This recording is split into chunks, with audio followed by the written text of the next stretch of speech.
right now on 5 on your side at 10. Rain arrives Thursday morning just in time for the morning rush hour. That makes Thursday morning a weather alert day. Pot advocates saying show me the marijuana. Tonight, we're just hours away from recreational pot becoming legal in Missouri. What you can expect tomorrow. First tonight, a deadly shooting involving police outside a popular entertainment venue in Riverport. We don't have a lot of crime in this area. What happened just moments before an officer fired shots at the suspect? Good evening, I'm Brent Solomon. Mike and Ann have the night off. Police say that suspect was armed with an edged weapon. The shooting happened outside of Dave & Buster's in Maryland Heights, and tonight, that's where our Robert Townsend joins us live with what he's learned. Robert. Tell me this Dave & Buster's closed early tonight because of the deadly shooting involving police. Now, they also say the restaurant was not busy at the time. Here's what else we know at this point. A St. Louis County police spokesperson telling us just after 4 this afternoon, their detectives were out here in this Maryland Heights area. Now, the detectives were searching for a man wanted for several criminal incidents in several jurisdictions. Police say detectives saw the man walk outside the Dave & Buster's. 2 detectives then approached the suspect, gave him commands, and then tried to arrest the guy. But police said the man refused to comply, pulled out a weapon, and charged at the officers. A detective then shot the man, killing him. The detectives immediately rendered aid to the suspect. He was transported to an area hospital where he was pronounced deceased. The officer who was involved in the shooting is 46 years of age, and he has 14 years of law enforcement experience. So that's everything we have at this point.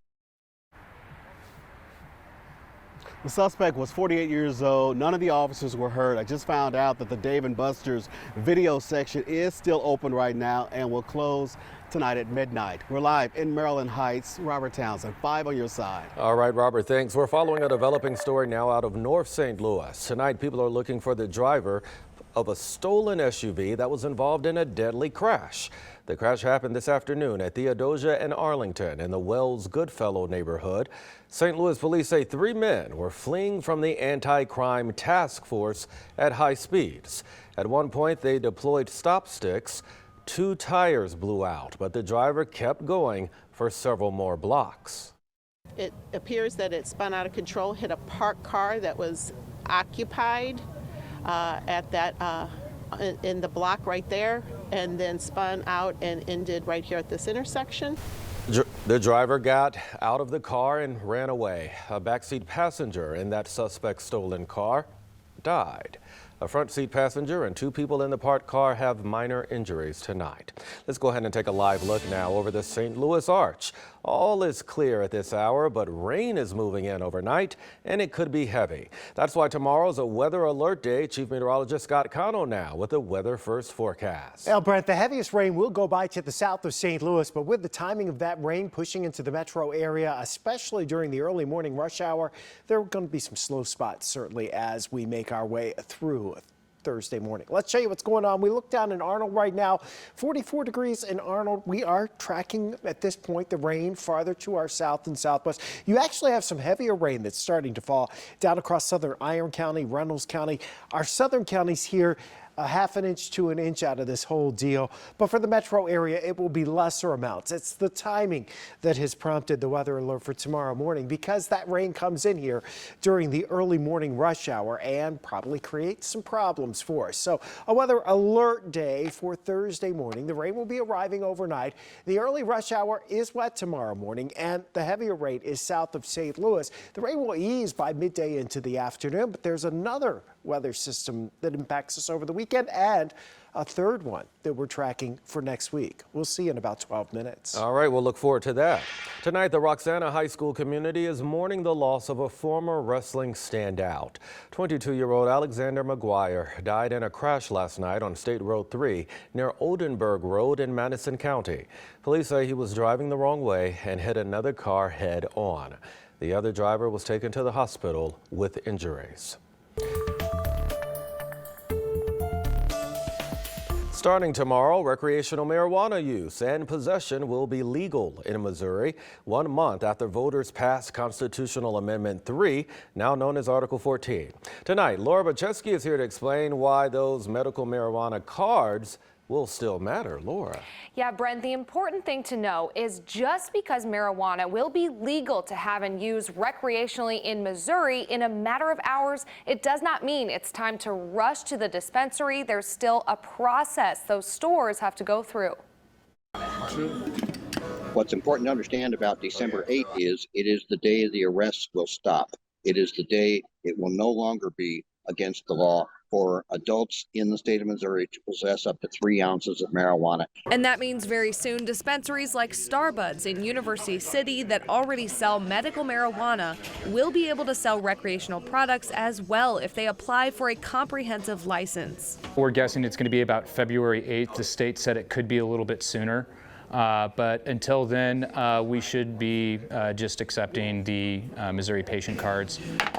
Starbuds owner Chris Chesley says under Article 14 of the Missouri Constitution, if you have a medical marijuana card, you have protection from being denied a non-federal job or being discriminated against at work. The medical card benefits is, a lower tax rate. We will be prioritizing medical patients over recreational customers. So yeah, the medical cards will go from 1 year to 3 years. But it doesn't mean you can use or possess it everywhere in Missouri. It's not allowed in buildings and properties in the University of Missouri system, and it's best to check on the rules wherever you're going. The university has also had to follow many federal laws, 2 of which are the Drug-Free Schools and Community Act and the Drug-Free Workplace Act. Both of those federal laws require the university to have a policy that prohibits various drugs, including marijuana, on the campuses at all times.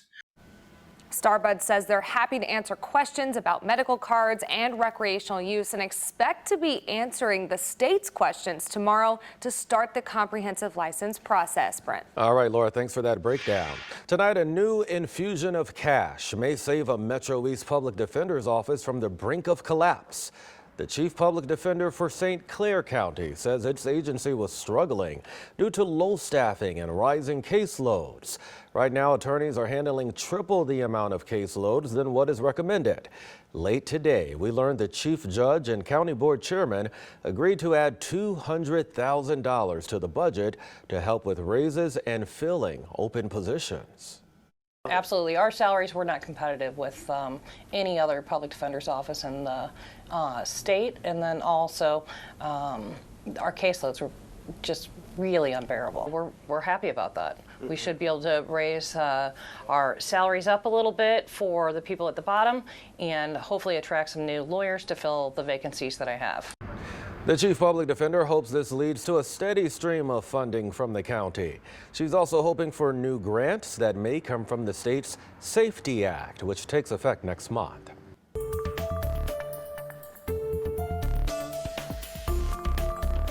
The latest threat in the so-called triple-demic is a rise in COVID cases. St. Louis County is seeing an average of 213 new cases a day. The highest amounts are in South County, where the rate is 26 cases per 100,000 people. And medicine is one of the best defenses against COVID, the flu, and RSV. But right now, many parents say they're struggling to find those medications. This includes some versions of the prescription antibiotic amoxicillin. Over-the-counter fever and pain medications like children's Tylenol are also hard to find. Independent pharmacies say they have more flexibility by ordering from multiple wholesalers. If we can't get the specific item, sometimes we can get an item that we can use to compound and make the medication specifically for the patient. The FDA is working with drug manufacturers to assess this problem. Well, doctors' offices are packed with sick kids suffering from numerous respiratory illnesses. To improve your chances of keeping your child healthy, Consumer Reports has a winter survival guide for parents. Here's Mike Bush. This winter, parents are battling a virus triple threat: the flu, COVID-19, and RSV. Healthcare facilities are already being overwhelmed with sick kids, especially with RSV, which can cause cold-like symptoms, but also serious respiratory problems, particularly in babies. Nobody wants a sick kid or an unnecessary trip to the doctor's office or hospital. So here's what you can do to help keep your kids from getting sick, relieve symptoms when they occur, and recognize when something is truly an emergency. While there's no magic way to keep your kids from ever getting sick, there are some things you can do to better your odds, like keeping your kids' vaccinations up to date. That includes the flu vaccine and COVID-19 vaccines and boosters when eligible. Also, make sure you show your kids how to properly wash their hands, scrubbing for 20 seconds when they get home, after using the bathroom, and before eating. And wearing a mask is still an effective way to protect yourself, especially in crowded indoor spaces. If your child does end up getting sick, make them as comfortable as possible. Kids generally just need time to get better, so let your child rest, watch some movies, and very importantly, keep them hydrated. As for medication, check with your doctor first, but it's usually okay to use children's ibuprofen or acetaminophen. But steer clear of cough medicine. It doesn't really work well for them and can even be dangerous. It's also important to know the signs of an emergency. If your child has a fever of 105 degrees, is showing signs of dehydration, or is having trouble breathing, take them to the ER. Any fever in newborns under 2 months is also an emergency. For Consumer Reports, Mike Bush, 5 on your side. And don't forget, if you have a sick child, keep them home to help others not get sick. Let's go ahead and take a live look at Busch Stadium tonight. We still have more than 3 months until the Cards return home, but when they do, there'll be a new Redbird at backstop. And he used to play for the arch rival. Today, the Cardinals landed free agent catcher Wilson Contreras. The former Chicago Cub replaces a legend, Yadi Molina. Sports director Frank Cusimano will have more on the deal and reaction in sports. Lessons learned. It was a deadly explosion that killed 4 local workers. Tonight, it's the focus of a new safety video from the federal government. Poinsettias, are they poisonous or pet friendly? We verify a long-standing holiday concern for pet owners. It's a weather alert day Thursday morning as the first of 3 weather systems your Weather First team is tracking arrives in St. Louis, what it means for Thursday and looking into the weekend.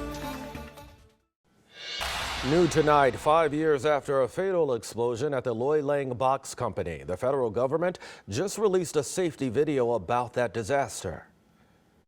The incident at Loy Lang resulted from a tragic series of circumstances: ineffective corrosion management, inadequate pressure vessel repair, a lack of inspections, and the absence of sound safety management systems. The video is called Ignored Warnings: Explosion in St. Louis. It includes interviews with investigators from the U.S. Chemical Safety Board, which conducted the investigation. It also covers the sequence of events leading up to the explosion. The CSB determined the 2017 explosion happened when a severely corroded pressure vessel failed. The explosion launched the pressure vessel into air. It landed at the Faultless Company nearby, killing 3 people. A 4th person was killed at Loy Lang. You can watch that full video by searching for this story at KSDK.com. Today marks the 81st anniversary of the attack on Pearl Harbor. Hundreds of Japanese bombers attacked the U.S. naval base in Hawaii, drawing the United States into World War II. Today, the St. Charles County Veterans Museum held a remembrance service. The names of the 2,402 Americans who died that day were read aloud. Well, poinsettias are a popular holiday decor. We even have some of them in the studio here. Well, for years, people have warned pet owners the festive plants can be deadly. Our Verify team sets the record straight. Here's Ariane Daytil. Poinsettias are one of the most popular holiday plants. Their colorful leaves can range from a creamy white to a bright red. For years, people have claimed that the plant is lethal to cats and dogs. Recent online search trends show people are wondering about that claim as they start decorating for the holidays. So let's verify. Are poinsettias deadly to pets?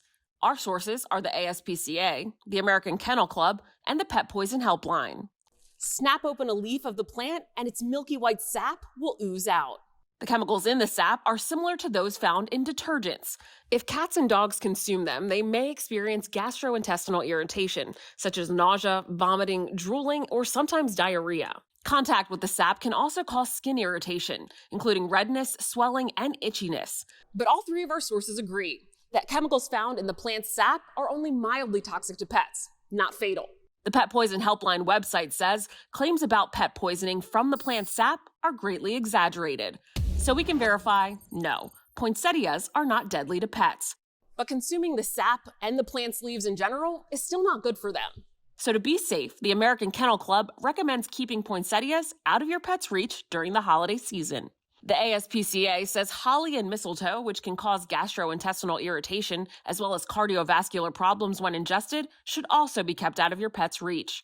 With your Verify, I'm Ariane Till.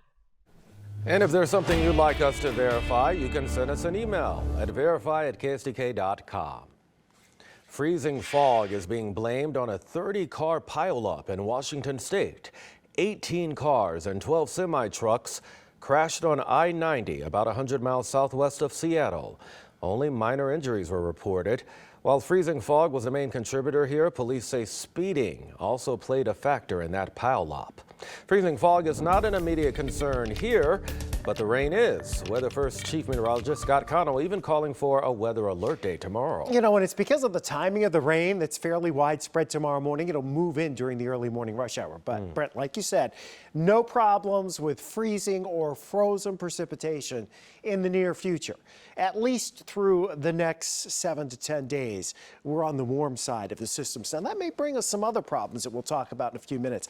But right now, you're looking at it, Lambert, even with the low clouds and the pesky rain that's been to our south today, we've seen the flights doing pretty well overall. Now, the rain is getting closer to St. Louis. So far, staying just to our south, but as you head down 44, you do run into the damp roads as you get down towards Rolla, heading down towards Fort Leonard Wood and on towards portions of southwest Missouri. The heaviest rain is definitely going to be to the south of St. Louis, and we're seeing some of those heavier showers now from Fredericktown back through Lesterville, northern portions of Iron County starting to creep in with some of the heavier showers there towards Ironton right now. But again, everything at the moment still south of St. Louis. It should move in as we head through the overnight hours and be with us very early tomorrow morning. 47 right now, the dew point's 42, so the relative humidity is high. Our winds are out of the east-northeast at 6, so no rain today, but we'll pick some up here heading into tomorrow morning. You can see to the southwest, pretty extensive area of rain stretching down into Oklahoma. This is moving to the east-northeast, and that's what we'll encounter here through the overnight hours. So by daybreak tomorrow morning, we do have the rain. Now, notice the heaviest rain is to our south. Why is it an alert day? It's an orange alert day because we expect to see fairly widespread rain from St. Louis south, and it's happening during the early morning rush hour. But it doesn't linger much. It moves off pretty quickly as we work our way through the day on Thursday, leaving just areas of fog, drizzle, and a few scattered showers, but not much in the way of heavy rainfall as we head towards tomorrow afternoon. Next chance of rain will come in on Saturday morning and then move out Saturday afternoon. So can't guarantee you a completely dry weekend here, but there will be dry time, especially Saturday afternoon into Sunday. The showers are mostly on Saturday morning, and there should actually be some sunshine breaking through those clouds come Sunday afternoon. So our 10-day forecast looks like this. We have our weather alert day for Thursday because of the early rainfall during the morning rush hour. That's going to slow things down just a bit. But then by midday, we're out of that. Friday, mostly cloudy, maybe a few sun breaks. Saturday, the morning showers. Sunday, mostly cloudy. Monday into Tuesday, heading into Wednesday. We have another big system that we're going to be dealing with. Whole lot of energy here coming at us from the west. When we get these very energetic systems like this, they do tend to be a bit stronger. And not only do we have the energy to work with, strong winds aloft that we'll be dealing with as the jet stream winds move overhead. That drags Gulf moisture up, usually results in a big snowstorm to our north and west in the cold air, and gives at least some part of the middle part of the country a chance for some severe storms. That would happen on Tuesday. So stay tuned. We'll keep you updated on that. Yeah, that's going to be one to watch. Scott, thanks for that. Well, we have sports coming up next. Here's Frank. Move at the winter meetings, And you will hear from Brady Cook, Dick Vermeil, and Yuri Collins in this upcoming sportscast, so stick around.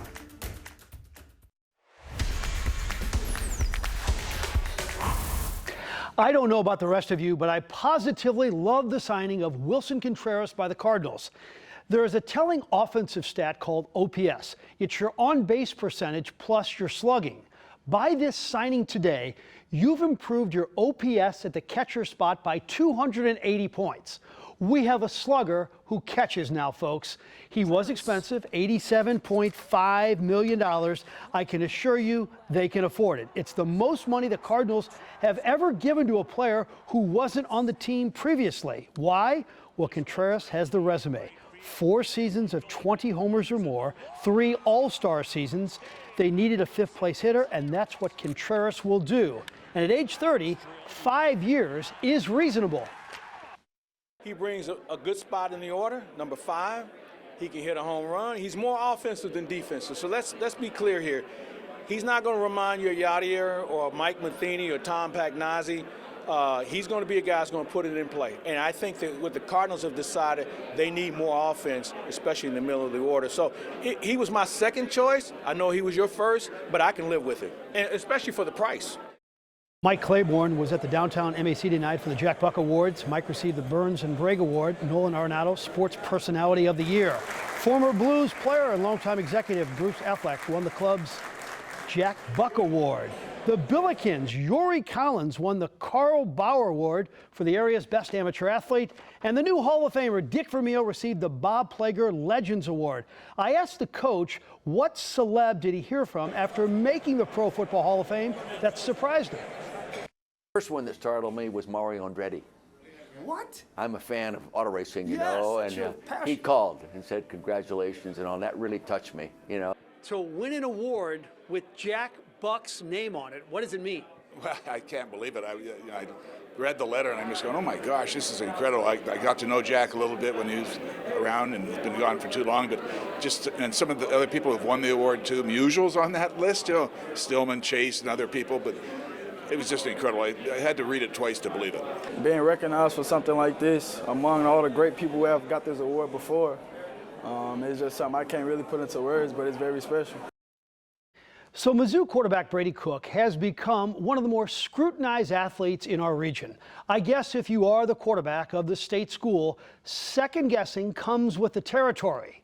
So how has the Chaminade grad handled the criticism? He's responded brilliantly. How about this? His ability to run the football. Last 4 games, 332 rushing yards, 3 rushing touchdowns. You know he runs a 4.5 40-yard dash. And then throwing the ball. Well, in those 4 games, it's 7 touchdowns and no interceptions. We spoke today, and he was very candid about the criticism he has received. Knowing you have to strap it up every week and go out and battle, put your body on the line for this school, and to feel like they don't support you back, yeah, that's tough. You can insulate yourself from it as much as you want to say you can, but you know it's there. You wake up in the morning and you're drinking coffee and you turn on the TV and it's there. So you can delete Twitter and, say you're blocking out the noise, but you know it's there. So that has been tough. But at the end of the day, you just got to go to work each Saturday. Good luck to Brady, and congrats to Cardinal Ritter. Today, they celebrated their football state championship. It was their first. What a season it was. It was the first state title by a school in the inner city since Sumner in 1991. Way to go, Cardinal Ritter High School. Great coaching staff, great players, great program. Yeah, it's something about that first big win, and it inspires you. It does. Frank, great stuff. Thank you much. Well, 'tis the season for tipping. What service workers can expect this year as people tighten their purse strings. Well, Americans are ready to tip this holiday season. A new report tonight from Bankrate finds more than half of Americans plan to give annual tips to service providers like housekeepers, landscapers, and child care providers. But because of record inflation, they'll be tipping about $10 less. Bankrate says it's customary to give a holiday tip equal to the cost of one service. Well, tomorrow's a weather alert day. Scott has one last check of the forecast. And it's really first thing in the morning that we'll be dealing with the steadier rain, which is right now moving in across our southern counties. Eventually, it will nudge towards St. Louis. But that's a pretty good rain right now that you have going across parts of Dent County over into Reynolds and Madison County in Missouri, sliding towards Perryville. It'll cross the river into Illinois in the next hour or so. And in the next 2 or 3 hours, it'll nudge a little farther to the north. So right now, it is dry in St. Louis. Tomorrow, the weather alert is for the early morning rush hour when we expect to have wet roads and some slick spots because of that, but temperatures are well above freezing. So when we say slick, we're meaning wet and slick, not icy. Temperatures stay above freezing really right into next week. By the end of next week, it gets colder. That transition on Tuesday will bring us some intense weather as well with gusty winds and maybe some thunderstorms. Brent. All right, Scott, thanks for that update. That's all of our time for 5 on Your Side at 10. The Tonight Show starring Jimmy Fallon is next, and Jimmy's guests will be Michelle Pfeiffer and Clive Davis. Remember, you can get your news bright and early at 4 a.m. with Today in St. Louis. Have a great night.